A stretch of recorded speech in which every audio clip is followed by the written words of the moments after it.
રાજકોટમાં થયેલી TRP game zone અગ્નિકાંડ બાદ તંત્ર દ્વારા કડક નિયમો લગાડવામાં આવ્યા છે. રાજ્ય સરકાર દ્વારા મેળા અને મનોરંજનના સ્થળો માટે લાગુ કરવામાં આવેલા કડક નિયમોના કારણે સતત બીજા વર્ષે પણ સરકારના ખાલી પ્લોટમાં મેળો યોજાશે નહીં.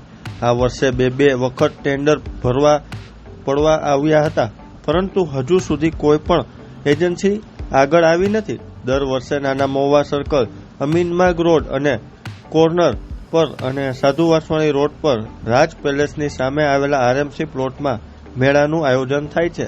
પણ આ વર્ષે કડક એસઓપીના કારણે સતત બીજા વર્ષે મેળો યોજાશે નહીં. ત્યારે જોવો અમારો ખાસ અહેવાલ. દર વર્ષે આપણે 3 પ્લોટ ટીપીના છે. આપણે એક નાનામાં સર્કલ છે, એક અમીન માર્ગનો કોર્નર પરનો પ્લોટ છે અને ત્રીજો છે સાધુ વાસવાણી રોડ ઉપર રાજ પેલેસની સામેનો. આ ત્રણેય પ્લોટમાં ટેન્ડર પ્રક્રિયા દ્વારા ખાનગી એજન્સીઓને મેળા માટે આપણે આમંત્રણ આપીએ છીએ કે ભાઈ લોકો ભાવ ભરીને આયોજન કરે મેળાનું. પણ સમહાવ લાસ્ટ યરથી એવું થાય છે કે એસઓપીની લીધે આપણને એમાં કોઈનું બીડ મળતી નથી.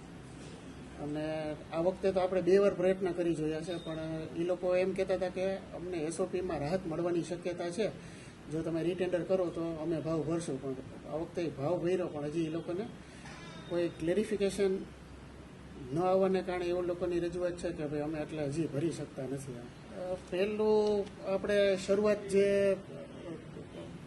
જુલાઈ મહિના છે એના મધ્યથી આપણે શરૂઆત કરી હતી.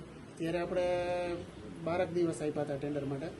આ વખતે બીજા 8 દિવસ આપ્યા, કારણ કે પછી ધારો કે વધારે સમય આપીએ તો એને કલેક્ટર શ્રી કે આરએનબીમાંથી જે કંઈ એનઓસી લેવાની હોય, પોલીસ કમિશનર સાહેબનું, એમાંથી એનઓસી મળવા પ્રક્રિયામાં સમય લાગે તો આપણે એને વહેલા એ લોકોએ પ્રક્રિયા કરી લેવી પડે આ બાબતમાં.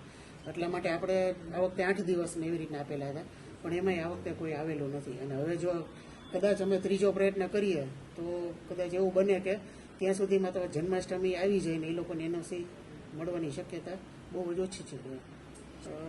એ બાબતે તો હવે કલેક્ટરશ્રીની જે એસઓપી છે એમાં જ વધારે જોઈને એ લોકોએ ભાવ ભરવા પડે, કારણ કે એ લોકોની એક્સપેક્ટેશન તો હતી જ કે ભાઈ રાહત મળશે જ, અને કંઈક આપણે મૌખિક ડિક્લેરેશન પણ થયું છે કે ભાઈ આમાં કંઈક રાહત આપવામાં આવશે.